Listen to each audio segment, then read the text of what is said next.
অধ্যয়কে জেলে দিল গীতা মিনুর খুন করার জন্য। বন্ধুরা, আমরা গীতার ঘটন্ত পর্বে দেখতে পাবো যখন গীতা প্রচণ্ডভাবে অধ্যয়ের উপর রেগে যায় এবং মিনুর বডিতে নখের ডিএনএ পাওয়া যায় অধ্যয়ের। সেটা থেকে সঙ্গে সঙ্গে বড়বাবু সমস্ত প্রমাণপত্র নিয়ে অধ্যয়কে অ্যারেস্ট করে তার বাড়ির থেকে। সিনহা পরিবার অবশেষে গীতাকে বলে, তোমাকে আমরা শেষ করে দেবো ধূলিসাৎ করে।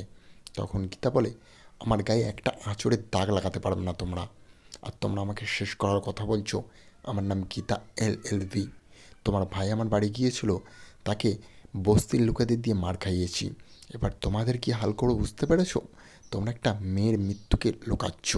তখন অধরা বলে, তুমি যেভাবেই চলো গীতা, আমরা বড়লোক, আমরা সিনহা পরিবার তোমাদেরকে সব চাপা দিয়ে দেবো, এবং তোমার বিরুদ্ধে যে লড়বে সে এই বিশ্বের 1 নম্বর লয়ার। সে তোমার বিরুদ্ধে লড়বে, তোমাকে সে তুড়ি মেরে হারিয়ে দেবে আর অধয়কে ছাড়িয়ে নিয়ে আসবে। এটা অধরার প্রমিস। তখন গীতা বলে, আমার বাইরে যেমন হাত চলে ভেতরে সেমন মুখ চলে, আমাকে হারাতে গেলে একবার ভেবে দেখো।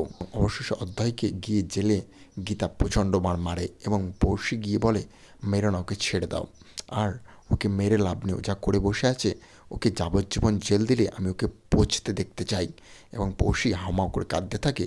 তখন মেহেক এসে পড়শিকে নিয়ে চলে যায় এবং মেহেক তাকে বোঝানোর চেষ্টা করে। আর গীতা মেহেককে বলে, তুমি সামলা পড়শিকে, আমি এদেরকে দেখছি।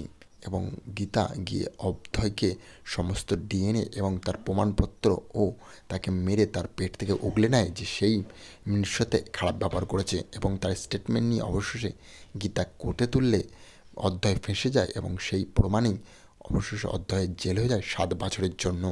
গীতা তখন অধ্যয়কে জেল দিয়ে পড়শিকে বলে, তুমি খুশি তো?